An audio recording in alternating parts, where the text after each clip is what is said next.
Hey guys, welcome to the channel and welcome back to another video. On today's video, guys, we're talking about 5 reasons that you should never finance a car again for life, the rest of your life, right? So welcome to the channel, guys. If you can hear me okay, let me know. Give me a thumbs up that you can hear me and we can get this party started, guys. Everything I say on today's video is going to be my opinion, strictly my opinion, guys. We have a lot of different opinions about whether or not a person should finance a car, not finance a car, lease a car, you name it. But usually automobiles is the second largest expense here in America that people pay, right? Number one is obviously their homes, right? To rent or to have a mortgage, what have you, right? People pay for the roof over their head. But the second largest expense most people ever purchase in their life, and for some people it's the largest expense they'll ever purchase in their life, is an automobile. And you know, the total, if we look at the total automobile loans in America today, the total automobile loans in America is nearly, I think, nearly $1.6 trillion, right? And so that's a lot. That's a lot of money that people shell out overall. Obviously, we have 100 million adults in America, but you know, that's a lot of money that we shell out on cars. And that's a lot of money on car loans, right? 1.6 trillion is quite a bit of money, guys. So thanks for the thumbs up, John Joe. I appreciate it. Atlanta, thank you for checking in. Maria as well. The average new car payment in America, new car payment, is $726. The average used car payment in America is $533 per month. That's a lot of money. That's a lot of wealth. So, you know, and don't forget this, guys. We watched last week the Federal Reserve decide to not raise or lower the Fed funds rate. Just a quick word about that, guys. When the Federal Reserve, the FOMC, Federal Open Market Committee, when they raise their Fed funds rate, and by the way, the Fed funds rate is the rate that the interest rate that banks, commercial banks charge one another for overnight lending to each other. And when the Fed raises that interest rate, those banks now have to pay a higher interest to loan money to one another overnight. And so what happens is that gets trickled down to us as consumers because those banks want to make up for that. So they raise the rates that they charge us for our short-term loans. Now, why am I saying that? Because an auto loan is typically a short-term loan, and auto loans are affected by the Fed raising or lowering the Fed funds rate. Just something to keep in mind. There's some tie-in there, right? But hey, me personally, guys, I want a car to get from point A to point B. Some people want the style, right? You know, to look good. But remember, guys, the style costs money. Looking good at the stoplight while you're chilling looks good, but it costs, right? And so sometimes we spend quite a bit of money on car loans and auto loans. Hey, good to have you here, Maria and Gemini and Lanita. Good to have you here as well. RC checking in from Boynton Beach, Florida. Good to have you as well. So I jumped right into it, guys, just to get right to the point. Right to the point. 5 good reasons you shouldn't be financing a car. And guys, you got to excuse me for these overactive tear ducts that I'm working with here. So I keep wiping my face, right? So let's talk about it, guys. Let's talk about this. Let me know in the comments there if you have a car loan or if you don't have a car loan. If you have a car loan, just say yes. If you don't have a car loan, just say no. Just say no, right? But let me know if you actually have a car loan, guys, because I want to make sure this is hitting everybody that and get a feel. I want to get a feel for what we have in the chat here. If you're watching this on replay, feel free to drop a comment. Guys, I come on here on Saturdays at 11 a.m. Central Standard Time. Come on here Thursday. Sometimes I come on throughout the week as well, just to have a conversation with you guys back and forth about money topics, whether it's the U.S. economy or whether it's, you know, what the Fed is doing or whether it's what's happening in housing, what's happening around America in terms of the U.S. economy, or if it's about personal finances as well, managing money, etc. Let's see here in the comments. We got a lot of no's. We got some yeses too. So there's quite a few people. I have a really solid audience, guys. I noticed, man. I have a really smart, bright audience when it comes to being personally, being good with personal finances. We have a few yeses, and that's okay too. Nothing wrong with that. I had my last car payment back in 2011. Is when 11 or 12 is when I had my last car payment. I had a truck. Um, we got a lot of yeses and we got a number of no's as well. So it looks like we got a good mix of folks in here right now. So like I said, guys, let's just have this conversation. Feel free to chat it up, because I'll be checking the chat here and there as well. But I want to talk about these car payments. By the way, let me show you this on the screen real quick. I think I pulled this up. Let me see if I can show you. Give me a second here. I'm going to show you a list here. A list of, if I can find it. Here it is right here. There we go. Let me know if you guys can see that. I think you can see that. If you can see that, guys, that's a list of all the cars that I've owned. I may have left one or two off that list, but I started out my car journey, guys, just so you know. My first car, actually before the 77 Buick Century, I used to drive my mother's 74, was it a 74 Pinto or something like that? It was a Pinto. She used to let me drive that, excuse me. So 77 Buick Century, white exterior, 4-door, all black interior. That was my first venture into the car realm, right? Then I also had a 77 Toyota Corolla. That was a stick shift. I had several of these were stick shifts. I had a 77 Ford Granada, probably the raggediest car I've ever had. Second raggediest. The Pontiac Bonneville was pretty raggedy too. Pontiac Bonneville ran for like 3 weeks. I had the 1980 Pontiac Bonneville when I went off to college in 1992 to a university and lived on campus, excuse me. But the Granada was raggedy. The Bonneville was raggedy. Those were cash cars. My first car I had a car payment on was that 1988 Ford Escort. Man, I got a picture of me standing in front of that Ford Escort when I first bought it off the lot. Had a 20% interest. I put $1,500 down on my brand new 1988 Ford Escort. Bad move. I was 18 years old and I went out and bought a brand new car. And they let me buy this brand new car with this 5-year note with 20-something% interest. Crazy, I know, right? 92 Ford Taurus, that one got stolen from me. Later found in a mall parking lot. I had a Corolla. So I got a lot of Toyotas here. I had one Honda back in 1996. That's the car I had when I started my financial journey in 2000. My 1996 Honda Civic ran for quite a long time, 300,000 miles or so. I had it till about 2009 or so.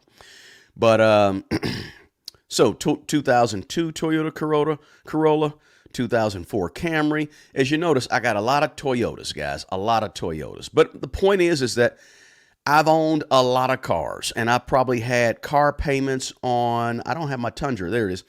I had car payments on 4 or 5 of these car payments. But for the most part, guys, that's my list, I mean, I'm sure some of that looks probably familiar to some of you guys that have been around for a while. You can relate to the 93 Toyota Corolla. I like those Corollas. They were pretty solid. They ran pretty well.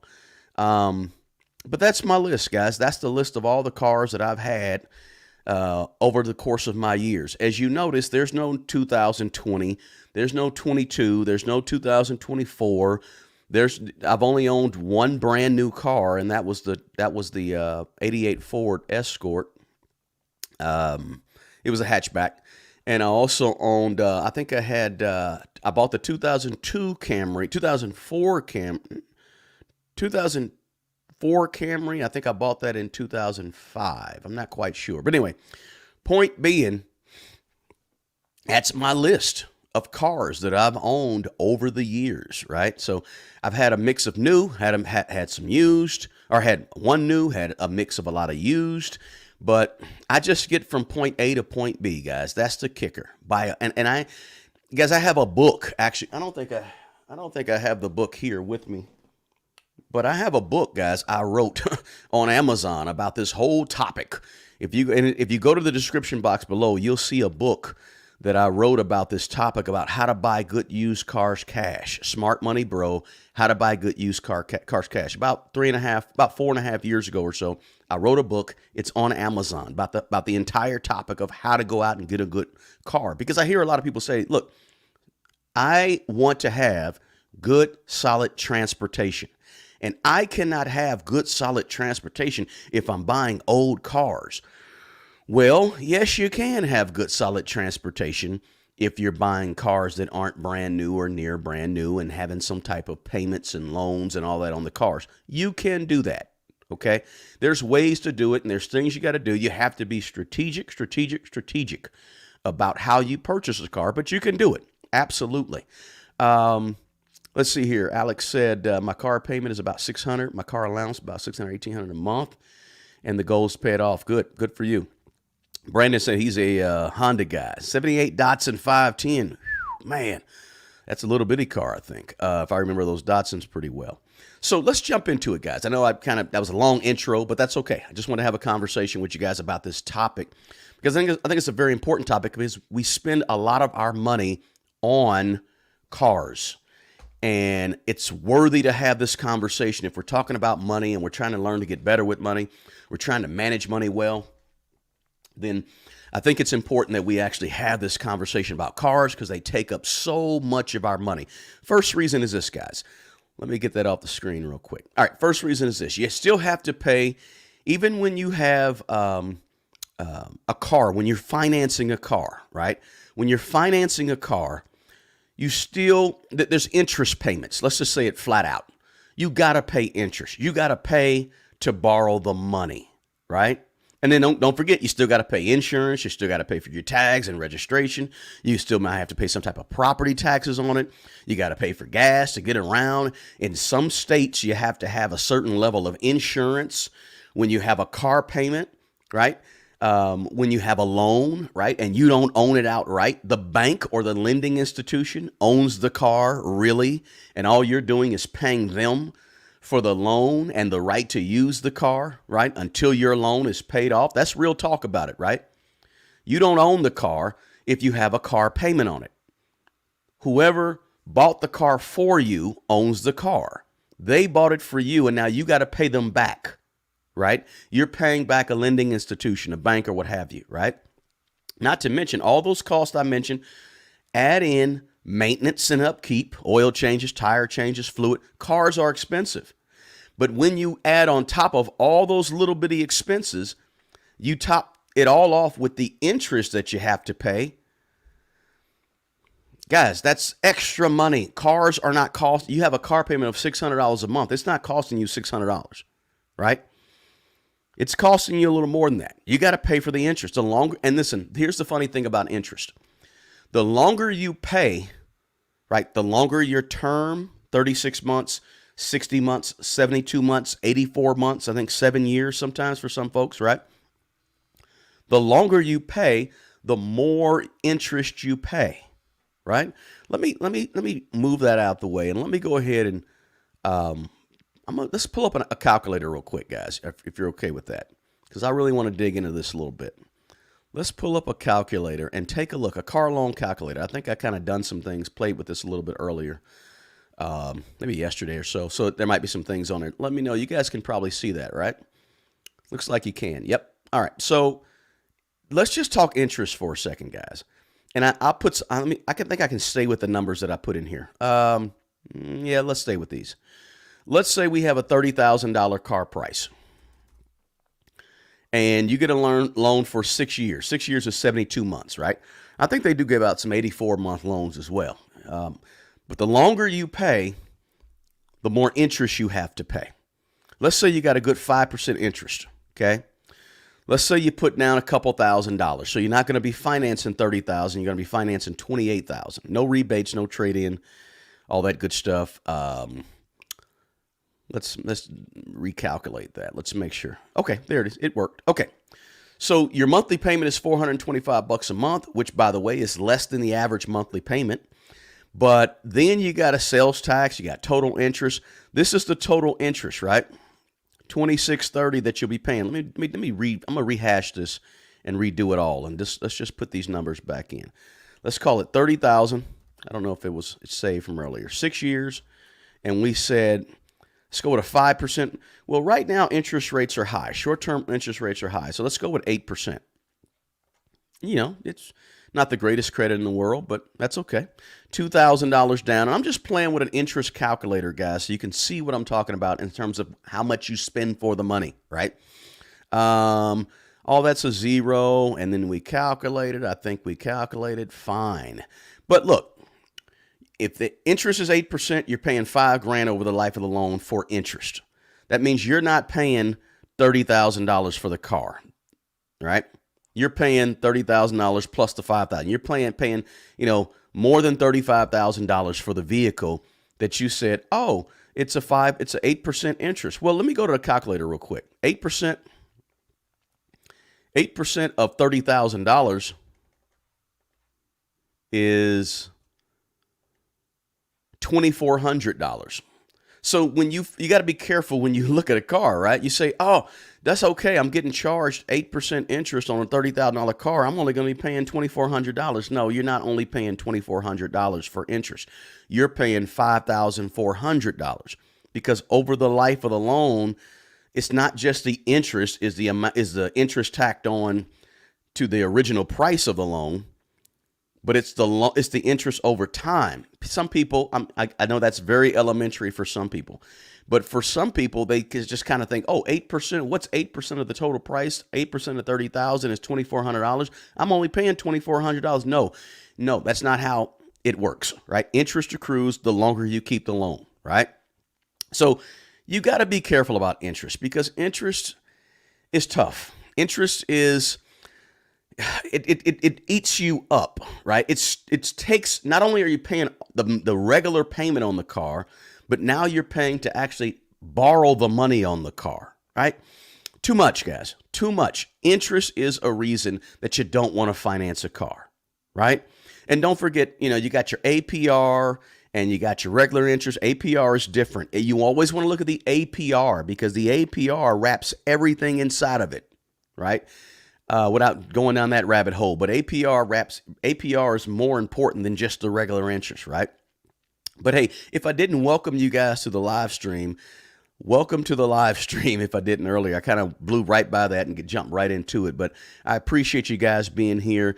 But that's the first reason that you want to get rid of your car payment. You don't want to finance cars. You don't want to have the interest. Cars kill wealth, right? Cars kill wealth. And you might be saying, well, how do I buy a car cash? I want to buy a good car cash. I don't have a book here, but I wrote a whole book with it. The book's got like 70 plus tips on how to buy a good used car cash. Everything from negotiating to what to look for to what to check for underneath the car, what not to check for, who to bring with you, who not to bring with you, all that stuff, right? I went through it all. I wrote that book because my niece was looking for a car, her and her husband, and they said, man, you bought a few cars. Can you help us? And I said, well, let's look on the internet. There was nothing out there on the internet, nothing really solid at the time about how to buy a good used car cash, used car, right? And so I just said, hey, I wrote a 75-page book about it. I said, this is how you do it.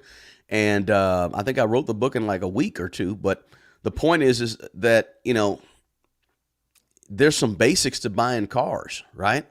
Some real basics. And one of the things you want to get away from is having to pay the interest, right? Sounds like some of you guys can relate. Sounds like a lot of you in the chat don't have a car payment, which is pretty cool, right? So that's the first reason, right? Let's go to the second reason. Second reason is, and let me just check the chat real quick. Boom, boom, boom. All right, so yeah, somebody said Proverbs. The borrower is slave or servant to the lender. Absolutely. So the second thing is this, guys. The second reason you don't want to buy a car cash or you don't want to finance a car is when you finance a car, you're apt to spend a little more on the car, right? When you have to buy a car with cash, think about it. When you have to buy a car with cash, it forces you to be a lot more cognizant of what you're going to spend your money on. Anytime you buy anything with cash, it's going to force you to be a lot more responsible with that purchase and be a lot more careful and cautious with that purchase, right? If you got to hand somebody $10,000 or you got to hand somebody $15,000, you're paying closer attention than if you say, oh, we'll just finance. Here's $2,000 and I'll just pay payments on it. You're not going to be, there's something psychologically that you're going to look a lot closer when you have to actually pay cash for it.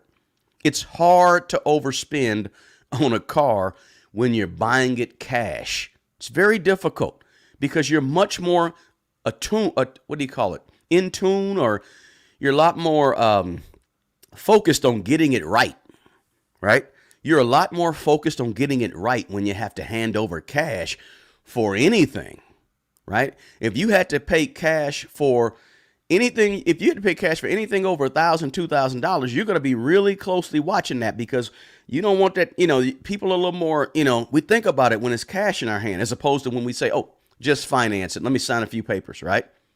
It gets you paying cash, gets you more focused on what the purpose of the car really is. If you had to pay $10,000 versus $15,000, you're not going to trip so heavy about how you look at the stoplight, how smooth it looks.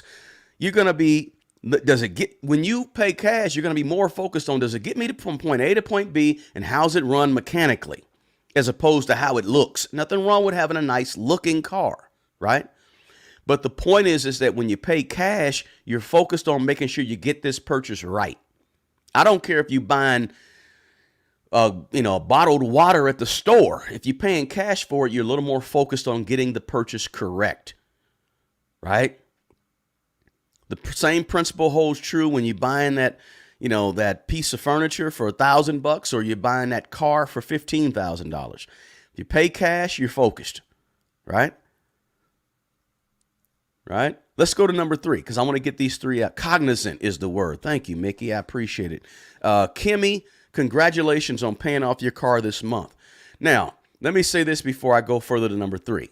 Kimmy and others, if you know that your car, this is a bonus tip, right? But if you know that your car you have an older car, or you know that your car has had some issues, you have to take it upon yourself right now to start developing a car fund, maybe a sinking fund, whatever you want to call it.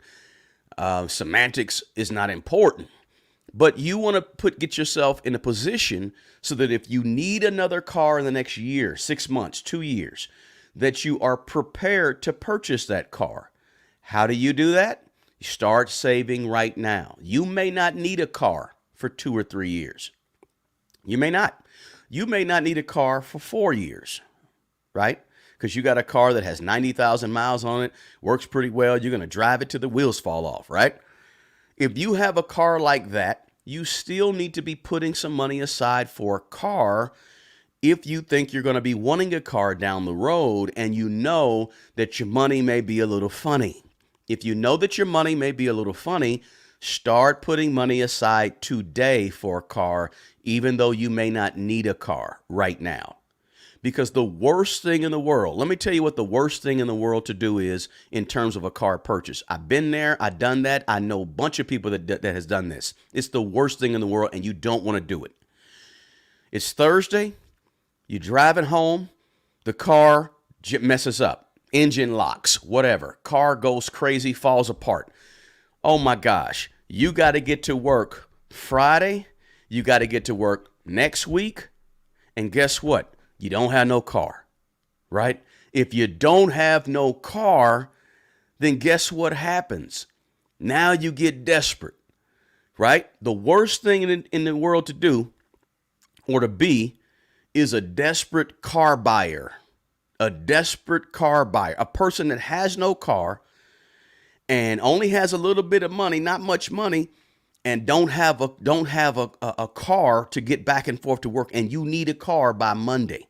And so you go out on Friday and Saturday looking at car lots, right? Trying to find a car. Now you become a desperate buyer. And the worst thing in the world for a car purchase is a desperate buyer, because when you're desperate with anything, you tend to make bad decisions. You tend to make emotional decisions. You tend to make decisions about buying a car out of desperation. That's a bad purchase. You don't want to be that person, because when you're that person, you're more apt to make a mistake with a car purchase. So this is the type of thing I talk about in that book I mentioned to you, is that you want to be saving early for your car, even if you don't feel like you need one right now, right? Mr. Salisbury, good to have you in here. Good to have you, brother. My guy, Arthur Salisbury, good to have you, man. All right, so that's my point. I wanted to give a shout out to Arthur. Okay, so that's my point, guys. The point is that you got to be ready. So Kimmy said, I just paid off my car. Made my last car payment this month. Kimmy, get ready, right? Congratulations on getting the car paid off. Yes. But I want you to get ready for your next purchase, right? Even if it's just $50 a month, even if it's just $100 a month, whatever. It's coming in 2 or 3 years, 3 or 4 years. Be ready for it. Have a sinking fund. Be ready to walk out the door when you want to get another car with 10 grand and you're not desperate. 12 grand and you're not desperate, right? Then you're going to make a good, solid decision about a car purchase when you're ready back then. Okay. Just want to give that piece of advice to you guys, because a lot of times people get desperate. They make bad decisions when it comes. And I've done it, and I've helped people say, hey, I need some help looking for a car. You want to come out and help me? Boom. And so last minute, but they got to get one because they got to get transportation to work on Monday and it's Saturday, right? They can't keep asking. They don't want to keep asking somebody for a ride. So they got to get one fast, right? That's when you can mess up, right? Take your time in your car purchase. And the other thing I want to say, and I'm dropping some jewels here, but the other thing I want to say about when you get ready to buy a car is that, hear me out, guys, cars aren't very complicated. Now, I'm a car guy because when I was young, one of my favorite, I say probably my top 1 or 2 jobs of all time that I've ever had was I used to work at Jiffy Lube, right? I used to love work under the bay, right? Where under the bay, you changing oil, you changing transmission filters, you're doing all this kind of stuff. I used to you're changing out differentials, right? Transfer cases, right? If you had a 4x4. So I was a Jiffy Lube guy for like 2 years, 2.5 years or so. I worked at Jiffy Lube, one of my absolute favorite jobs, right? So, I understand that when you talk about cars, it's important that, you really do your research on what to look for in a car, okay?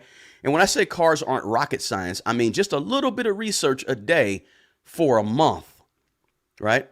If you spent, let's say, about half the time you spend on social media researching cars and how to look up cars, how a car works, how can you tell an aftermarket part on a car? How can you tell if a car has been painted, repainted? How can you tell if a car has flood damage, right? If you just took half the time you spend on social media for about a month, you will have so much knowledge, right, that you would be surprised at how well informed you will become about your next car purchase, right? Again, I'm talking about not financing a car, but trying to buy a car cash, right? When you go to buy a car cash, you got to know something about cars, right? A little bit. Right. The other thing about cars is always look at several of them. Look at a bunch of them. Don't just look at the first car and go for it. The more you look at something, the more you learn. So the more cars you look at, if you go out, you look at 10 cars this weekend and then 10 cars next weekend, by the third weekend, you're going to have way more knowledge than you had when you first looked 2 weekends ago, right? So just some practical tips and things to think about when buying a car. Let's go to the third reason that you shouldn't finance a car. In my opinion, just my opinion, guys. I could be wrong about this. I don't have all the answers, right? These are just things that have worked for me over the years of buying cars, right? So, yeah, guys, do me a favor. I haven't said it at all, but I appreciate somebody in the chat for saying it. Please smash the like button for me. Hit the like button for me, guys. It really helps this channel, and it helps this information get out to other people. Right? Because I really want other people to hear this. I'm not selling, anything here. Now, if you want to go buy the book that I wrote, that's fine. It's in the description box. Your choice. It's like $3 or something. I don't know what it costs, right? But I wrote it four or 5 years ago. It's got 70-something tips on how to buy a good used car, and it's still practical, still usable, right? That's fine, right? But otherwise, I just want you to share this information. Share the video with somebody, guys, that's looking to buy a car or wants to buy a car or is a young person who wants to know how to buy a car, why I shouldn't lease a car, why I shouldn't, finance a car, right? Number 3 is this. Cars depreciate in value, right? We all know that, right? Cars depreciate in value, right? They go down in value. A new car can lose 20% of its value, the day you drive it off the lot. Now, we know we had a couple of years back here where cars wasn't going down in value. They weren't depreciating like they normally did for the first 100 years, right? But I think we're getting past that, right? Typically, 99.9% of the time, cars are going to go down in value, right? Unless you have some specially made DeLorean or something that was, or a 1969, refurbished, Mustang coupe, whatever it may be, right?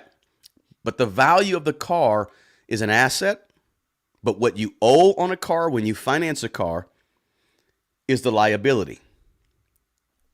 The car is an asset, the market value of it, and what you owe is a liability, right? So when you owe on something going down in value, you've totally misrepresented how you're supposed to build wealth.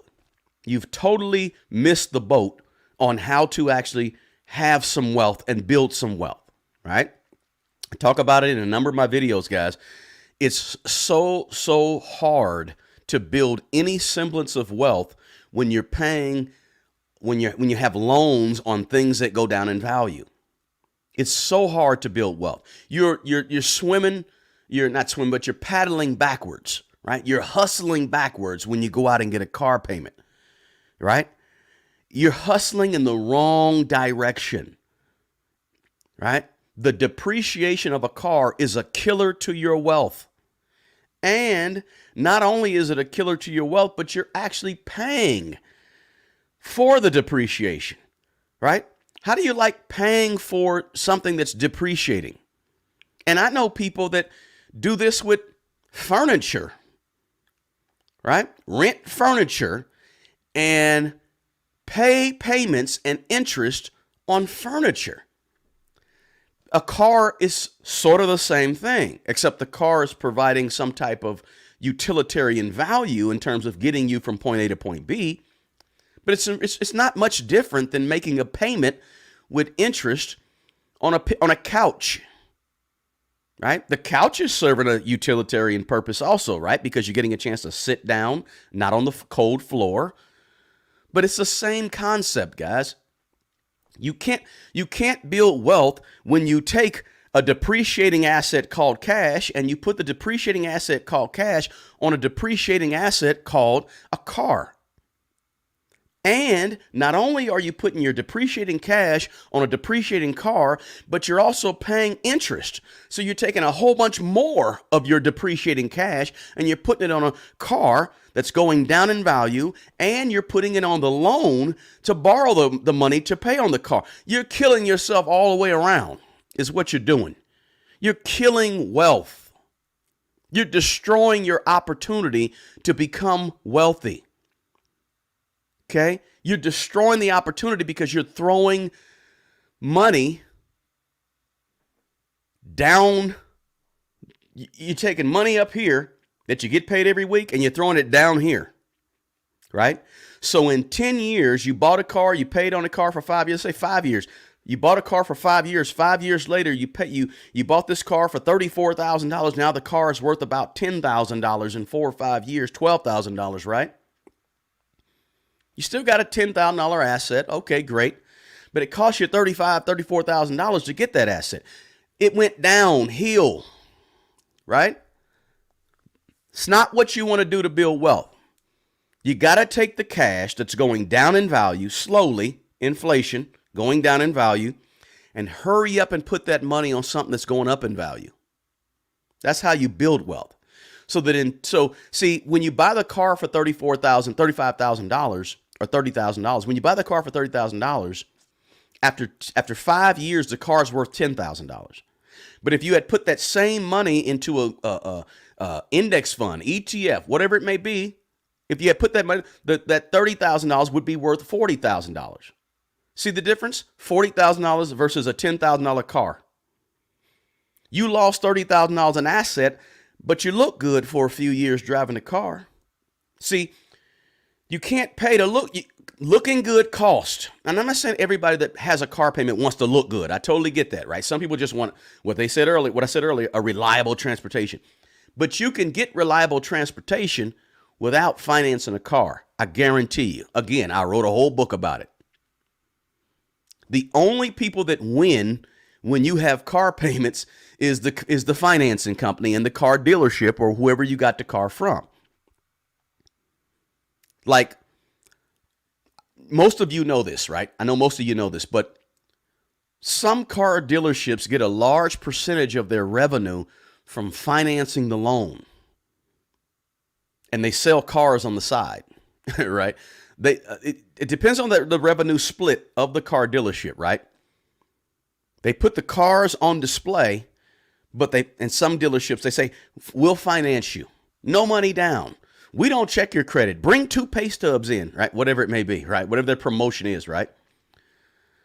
So they're really a finance company. That's where they get most of it. Not all car dealerships are like that, but a lot of them get a lot of their their revenue from financing, right? Financing and collecting for the lender, right?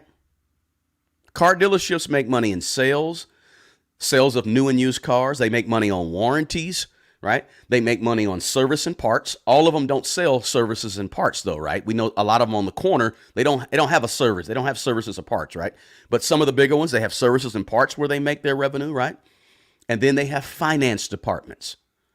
They have some larger dealerships have whole departments called finance. They manage the money. Some smaller dealerships, they finance as well. Each of these things each of these parts of a dealership generate different amounts of revenue for different dealerships, right? But financing is a major part of a lot of dealerships, right? So just be careful. Just be careful. Understand what it's like, guys. Let me take a look. Let's see here. Boom, boom, boom. Somebody said, what about Tesla? What about Tesla? Tesla's going to be losing value at some point as well. Any Tesla car as well. Let's see, Corvette Girl. Oh, okay, great name, right? Great name for the live stream. Good to have you here. Good to see you as always. Number 4. Let me see if I want to switch this up or not. Number 4, you don't have to worry about being upside down if you buy a car cash. There's risk involved. Okay, a loan is always a risk. Okay, if the risk is you don't pay, you lose the car, right? You come up against hard times and can't afford to pay that $500 payment, lose a job, whatever, you lose the car. Again, the car is not yours. You don't have to worry about being upside down if you decide to buy a car cash. If you decide to get a loan on a car or finance a car, that's possible. You just don't know. And you don't own it. All right? You get sick, you risk losing the car. Miss a payment, you risk losing the car. All right? Transmission goes out, you don't have a warranty. Man, still got to make those payments, right? You still got to make those payments. You risk losing the car, right? Very important. Let's go to number 5. Number 5 is this, and we can do some Q&A in the chat as well, guys, because I like to have this conversation about cars because, again, it's the second largest expense for most people, and then for a large number of people, it's the largest expense they will ever have as a vehicle. Right? So it's vital that you know how to buy a vehicle and how to buy it right without killing your chances of building wealth in the future. The 5th thing is this. Why you should not finance a car ever again, is because you have more money to make more money. Car payments rob the money you could be putting towards more important personal financial things. Now I get it. Well, I have a really low interest rate. So I'm going to keep my car payment and put my money in the stock market where I'm guaranteed to get a higher rate of return. If you want to play that game, go for it. Your choice. Totally your choice, right? You want to keep the car payment and have the $500 or $600 a month that you had to pay because you got a 1% or 0.5 or 2% interest rate, 3% interest rate, but the market is going to get you back 8%, maybe, right? In the short run, maybe, right? But you can play that game if you want. I choose not to, right? I don't want to have loans on things that are going down in value, right?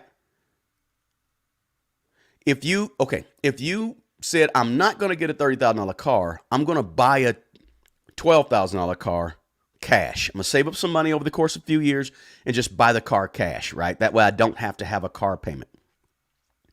If you did that and didn't have the car payment, we could put that in. We could show a compound interest calculator or something and say, hey, your money would grow a lot during that same time frame, and you can still invest it in the stock market. You just bought a car cash, right? So if you buy a car cash, you save money, buy a car cash, you still can put that same money that you would be putting on the car payment in the stock market. You just now own a car that's cash, and you still can invest. Right? The only thing that owning a car cash does for you is say you got to save up $10,000 or $5,000 or $12,000 or $15,000 or it could be $3,000. Listen, have you ever noticed, guys, that people that know about cars, what do you call them, like mechanics, right? Mechanics know about cars, right? Have you ever noticed that mechanics typically they don't drive raggedy cars. Mechanics don't. Every mechanic I know, I say every mechanic, most mechanics I know, they drive older cars that drive really, really well. They drive really older cars that really last and drive well. Why? Because they know a little something about cars, right? They understand what to look for. They understand what's going on under the hood, under the car. They understand that, right? Now, what I told you earlier was if you just spend half the time you spent on social media researching a car for about a month, imagine if you did that for 10 months. I'm not saying you'd be a world-class mechanic, but I'm saying you know a whole lot more about cars. See, cars is one of those things, guys, that we use every single day. Cars is really like a lot like money, right? We use it every single day, but we really don't know much about it. We just know we put the key in and we turn and it goes. I'm telling you, if you want to buy cars cash and stop financing cars and never finance a car again, you got to get better with cars. You got to be, you ain't got to be a mechanic. I'm not telling you to be a mechanic, but you got to have some knowledge. All right. And I don't care who you are in this chat, who you are watching this live. I don't care who you are on LinkedIn, wherever you may be watching this, Twitter, whatever. I don't care who you are. You can learn a little bit about cars to make sure that when you do have that car purchase, you're not in the dark. You're not totally ignorant about what you're doing. You drive a car every single day, a lot of folks. Not everybody does, right? But if you use a car on a regular basis, take some time out to learn a little bit about the car. Again, it's not rocket science.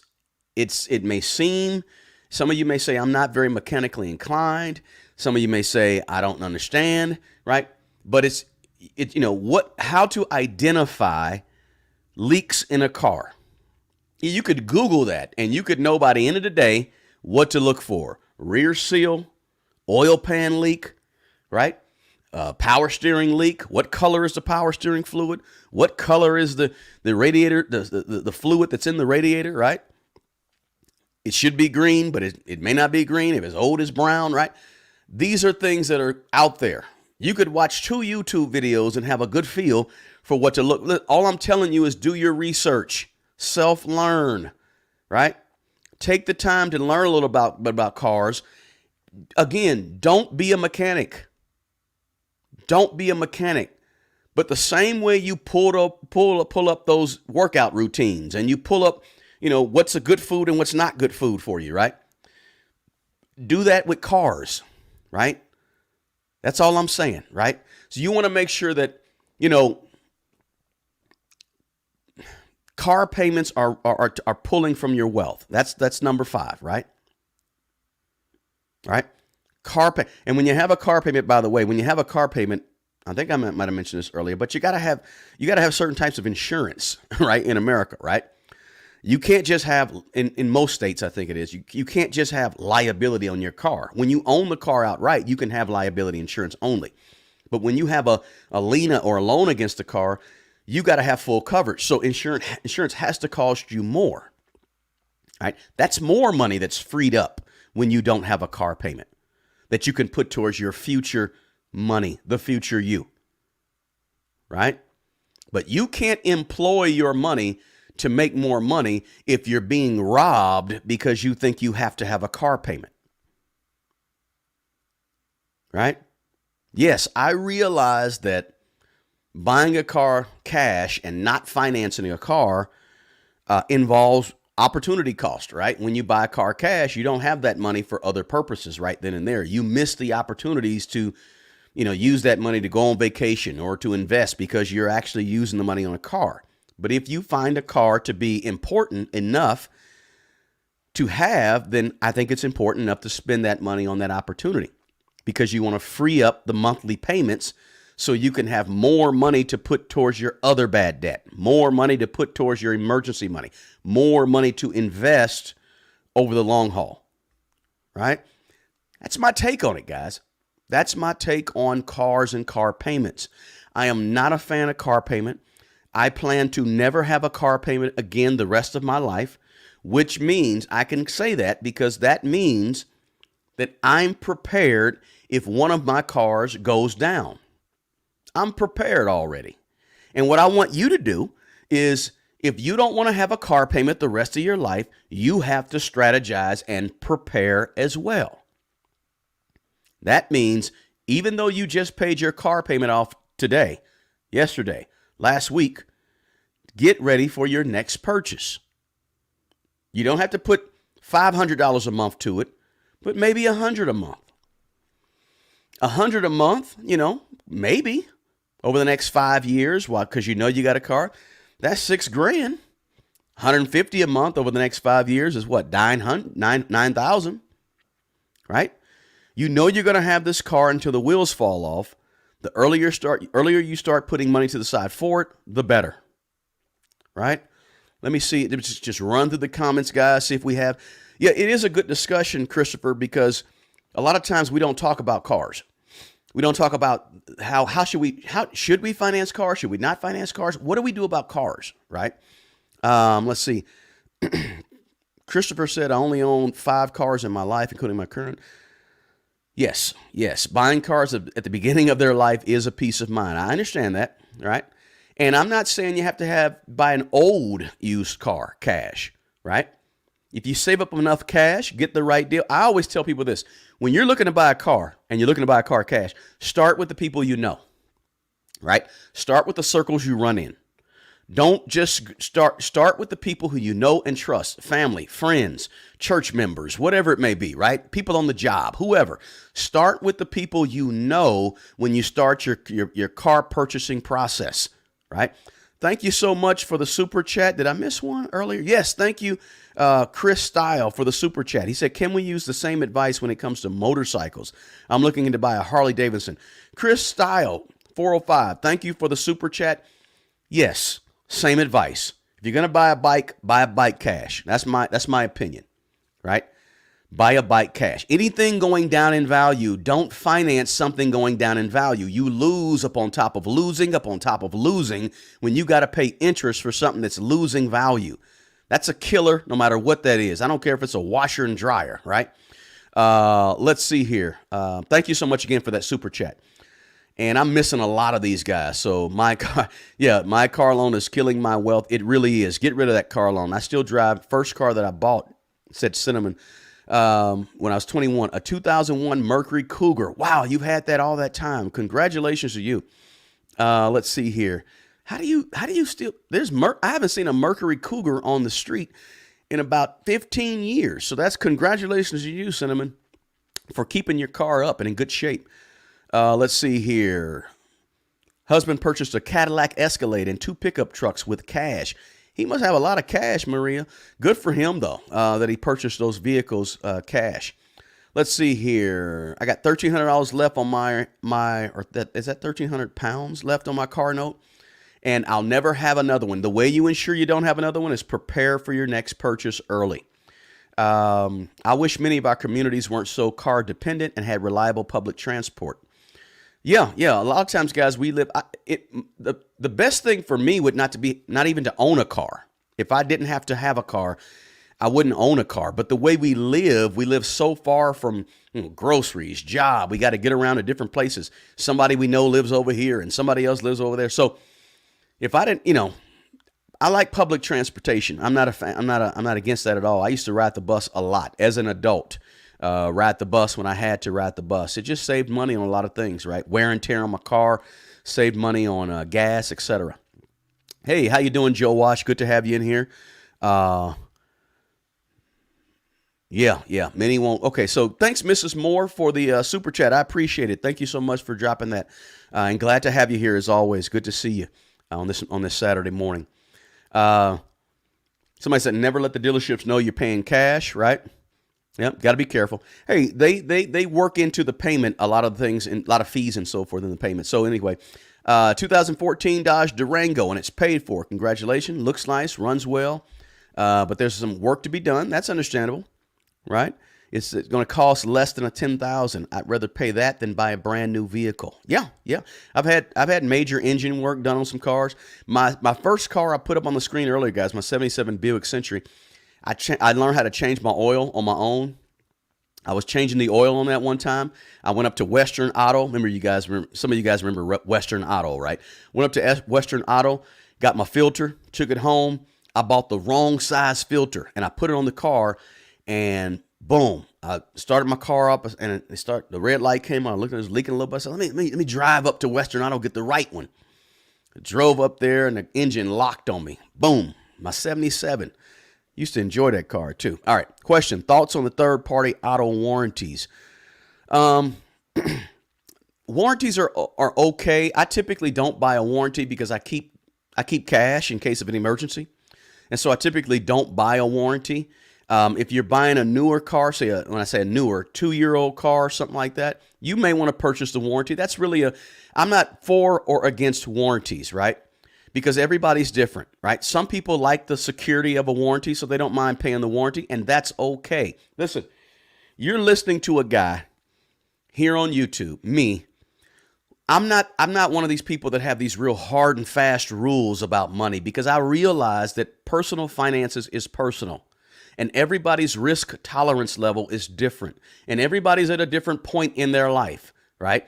And have a different level of understanding and not understanding. So I'm very, very understanding if you say, I feel more comfortable with a warranty. I'm okay with that. If you have the money to spend on the warranty and you buy a warranty, right, that's cool, right?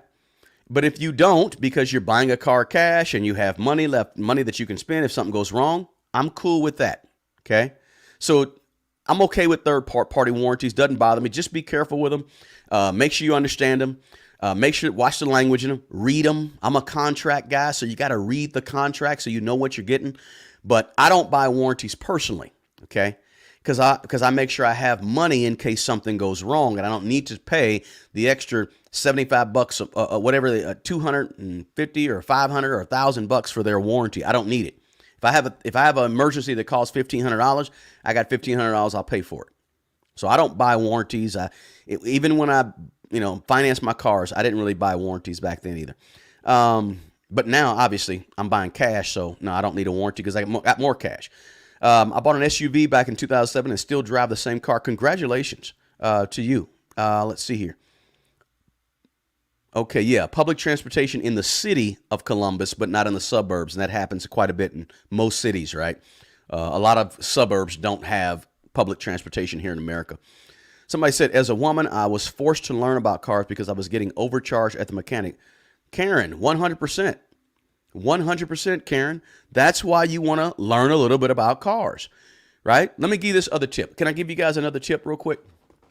Whenever you buy a car, cash, right? Whenever you buy a car cash, because you should never finance a car again, right?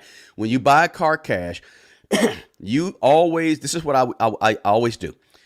The person, if I'm buying it from an individual person, or even if I'm buying from a dealer, I want to take that car with me to have it looked at. I want to put it on a lift and have it looked at. So if I'm buying a car from an individual, here's what I'll do. I'll say, let's meet at this car shop, this mechanic shop, and let me have a look underneath the car. This is if I'm really, really serious about the car. I've seen the car. I know the car looks right. I don't just do this for everybody, for all cars I'm looking at, right? I look at a bunch of cars, and if I like the car, what I see, and I like how, I open in the hood. I'm not worried about whether the seat has, I'm not worried about, I'm looking at under the hood, right? Everything looks good. Hey, I don't want to purchase this car. This is what I tell the person. I don't want to purchase this car until I look under the car. Never buy a car without looking under a car, people. Please don't do this. Do not buy a car without looking underneath the car. Gravity is a beast, right? Gravity is a beast. So gravity works with any fluid. Cars have fluids in them, right? Power steering fluid, fluid in the radiator, oil, right? With gas, right? Transfer case, differential fluid. Cars have fluid in them. Fluid does what? Travels down. All fluid travels down because of gravity. You must look under every single car that you ever purchase. You have to. Because under that car, you're going to find out a lot that you can't see when the car's moving and looking real good on the street and everything, the interior smelling all good. You got to put the car on a lift. So I always tell a person, listen, I want to put this car on a lift because I need to look underneath it before I even think about purchasing this car. Now, if I have to, I will tell them, let's meet if my mechanic or something is not available, I say, let's meet at a public mechanic shop, and I want to look underneath it. I want to get the oil changed. Hear me out, guys. If I'm very, very serious about a car, and I'm going to spend $10,000, or say $10,000 to $15,000 cash on a car, I ain't going to trip on spending $50 to look underneath the car. I'm not going to trip on that. Now, again, I'm not going to do this with every car. I have to be really, really, really serious about the car. So I may end up doing this with 2 or 3 cars. I may end up spending $100, $125, $150 looking underneath cars before I buy a car. And you're saying, man, I don't want to spend that money. Listen, if you're spending $12,000, $150 to get the right purchase could save you $10,000 down the road, could save you $15,000 down the road just by spending $150 looking underneath 2 or 3 cars. That's money well spent. That's money well spent. $150 to not make a $10,000 mistake is money well spent. So I will offer to pay for an oil change for the car if they allow me to put on a lift and look underneath. If they tell me no, I move on because I'm not a desperate buyer. I don't need to buy the car in order to get to work on Monday. This is why you don't want to be a desperate buyer, so you can take your time and really study and look at the cars that you're interested in purchasing, right?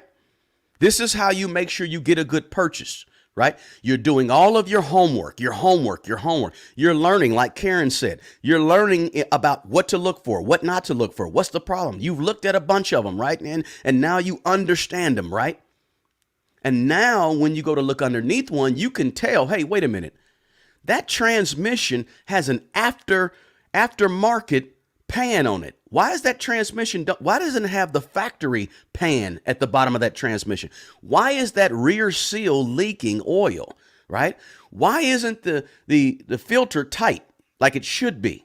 What is that coming off the fittings on the wheels right there? Why is the fittings dry and the boot that's supposed to fit around the outer tie rod, why is that dry and ripped and torn? You didn't tell me about that. I couldn't see that when I was looking at on the surface at the car, right?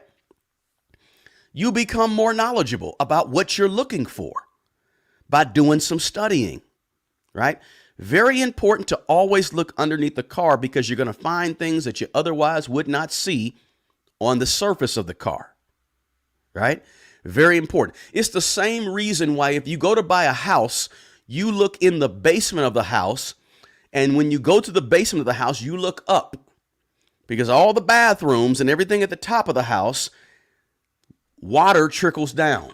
You're able to see more and see and understand what's going on with the house if you look from underneath. Same concept with a car. Again, guys, basic things that anybody can learn. It does not take a rocket science. Look, if you can become an accountant, if you can go to college 4 years and figure out how to become a whatever communication specialist, or you go to your job every day and you're a cook or a chef, and you understand how to build then you can understand how a car works and what to look for if you spend less time on social media, scrolling on social media, and more time using that phone that's in front of you for educational purchases so you don't waste $10,000 and get taken, right? I'm just trying to give you guys some things to think about. Joe Wash, thank you so much for the super chat. My man, I appreciate it. Thank you so much. For doing, and thank you for showing up and being here. I appreciate you being here. And again, thank you for that super chat.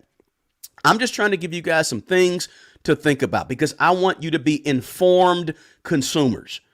I want you to make more money, manage your money right, but I don't want you to keep getting got by financing cars. So 5 good reasons you really should never finance a car. You really shouldn't, right?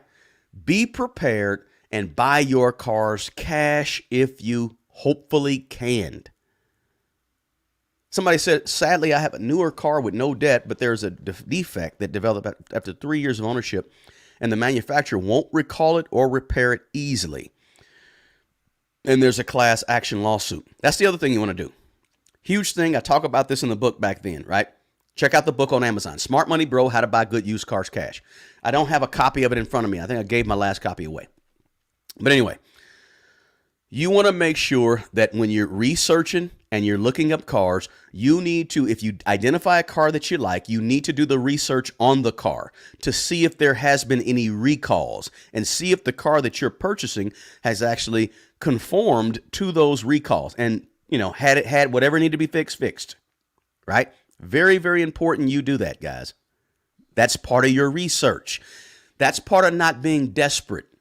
You don't want to be a desperate car buyer because you forget about all that good, solid research, and you just got to get a car by Monday, and you're frantic, and you're upset, and you're angry, and you all these emotions because you're in a hurry to get a car, and you make a bad decision.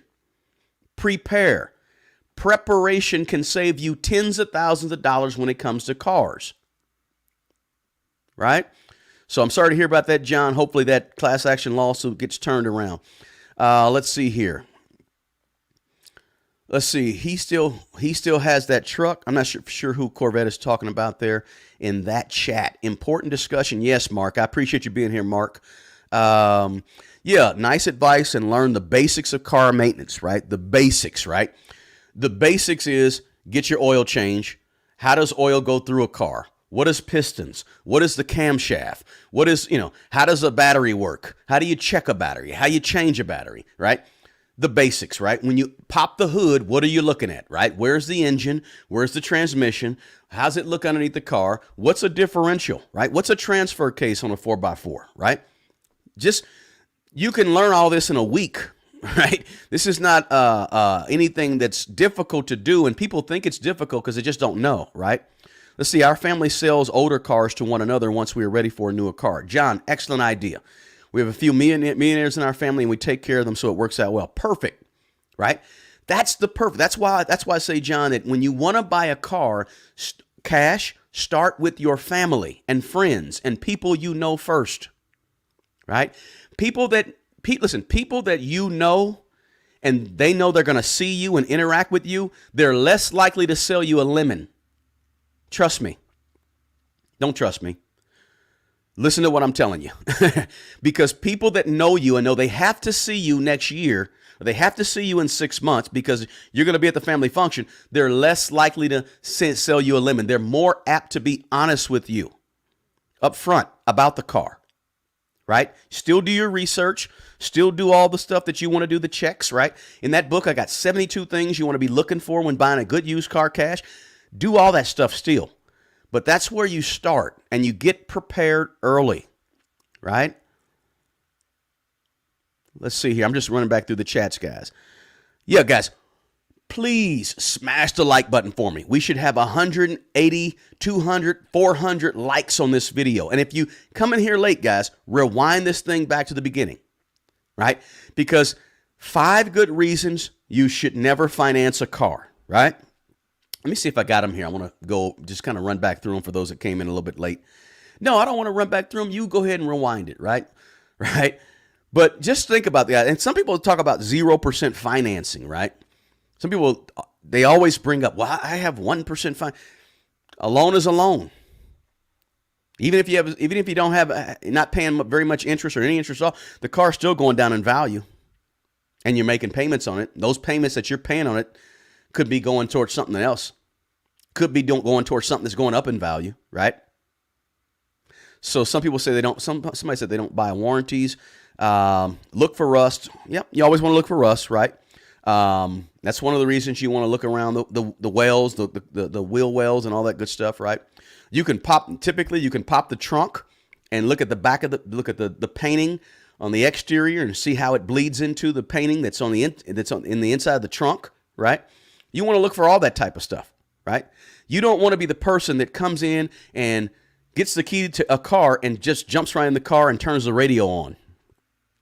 Trust me, we all know people like that, right? They jump in the car, first thing they do, turn, see how the radio sounds, right?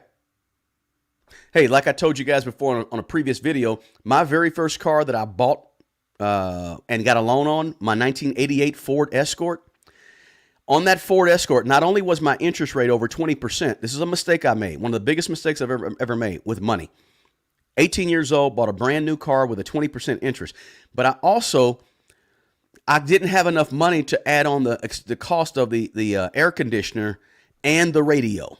See, I had to have an AM/FM stereo cassette radio or air conditioner. I couldn't get both, right? Because, I guess they didn't want to allow me to get both. I couldn't get both, and I chose the AM/FM stereo over the air conditioner.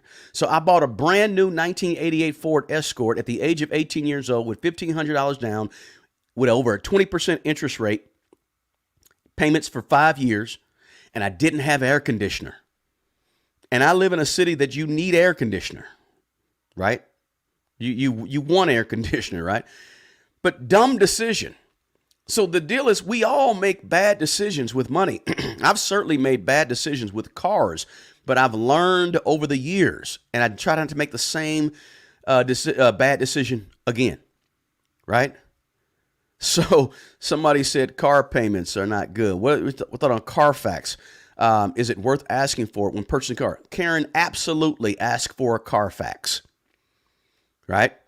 Read the Carfax. Understand how to read the Carfax. What are you looking at on the Carfax? Ask questions about the Carfax. You want to know the history of the car. Very important to know the history, because what your eyes tell you on a car doesn't always tell you the history of the car. Obviously, right? So you want to know as much paperwork on that VIN number as you can. Carfax is good. Always ask for one, right? Do your research on the VIN number. What is a VIN number? What is the first alphanumeric character of a VIN number mean? What does the fourth character mean? That VIN number means something. Make sure you can see the VIN number on any car you purchase. The VIN number's been scratched out or tainted with or played with, you know that something's wrong with the car. Well, something may not be wrong with the car, but something happened in the history of the car to have that VIN number scratched out, right? This is all part of what's your research. I talk about all these things in that book on Amazon, because I want people to be informed about this major purchase that you're going to purchase, that you're going to spend your money on. Somebody asks, how do you keep a used car dealer from ripping you off? Have money.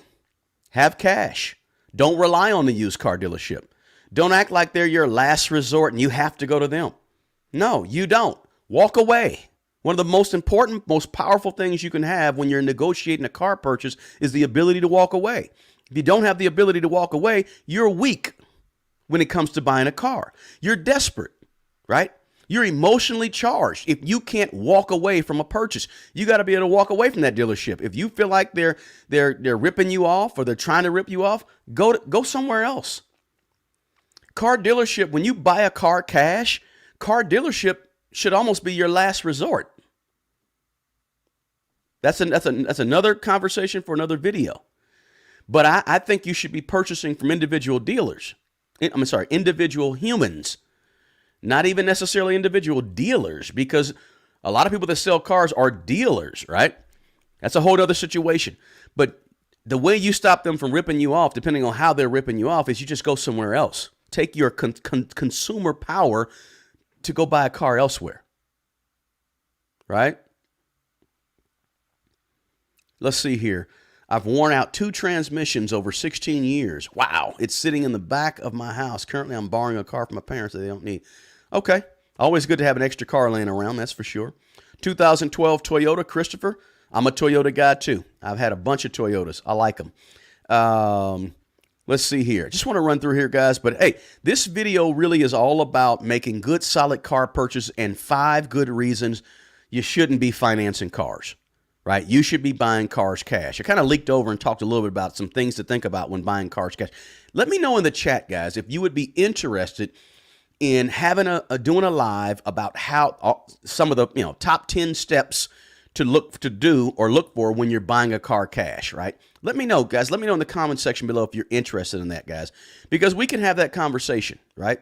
All the cars I've bought, all the things I've done with cars, I'm sure I can have that good conversation with you guys, and we can come in here and help each other in the chat like you guys are doing here. And I appreciate you guys having that conversation in the chat, because this channel is all about helping each other.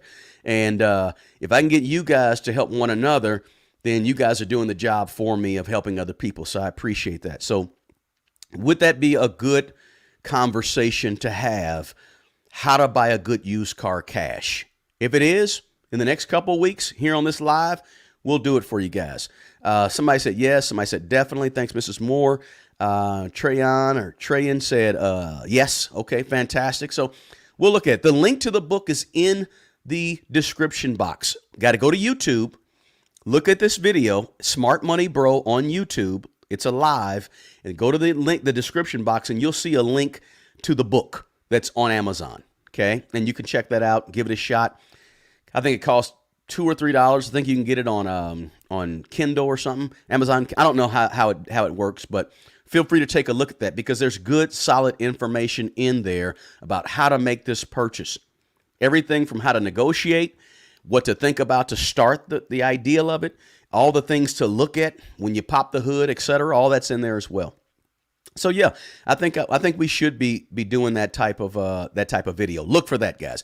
On this video, it's all about never finance a car again. Do me a big solid here, guys. Share this video with somebody that's looking for a car, or somebody that you think may be purchasing a car. Okay, I want to make sure that person gets this information. And I appreciate Chris Style for the super chat. I appreciate you, Mrs. Moore, for the super chat. I appreciate you, Joe Wash 59 for the super chat. I really do, guys.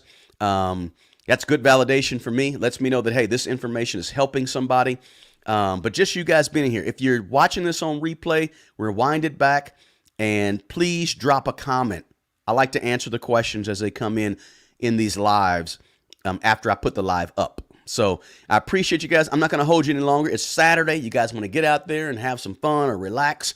I appreciate you guys being here, and check out the other videos that I have also that are in the description box as well. I think they're going to be helpful for you as well, guys. So, and again, I got some other free stuff down there. Oh, and also check out Mint Mobile. Big fan. Most of my videos, I partner with Mint Mobile because I enjoy their services, and I enjoy their customer service as well. Mint Mobile is pretty solid, man, and they're very, very expensive. I mean, I'm sorry, very, very inexpensive, because what they do is there's no stores called Mint Mobile, and there's no salespeople, right? It's all done online, so they can afford to lower our rates for our premium wireless service, and that's why I use Mint Mobile. So check them out. And the description is in A link to them is in the description box below if you're curious about maybe saving some money on your wireless services. So I appreciate you guys, and hit that like button on the way out. And please feel free to check out the stuff that's in the description box, and please feel free to leave me a comment. As I always say, guys, the best person who's going to take care of the old you is the young you. Guys, take good care of yourself, but also take care of other people too. All right? Until the next video, peace.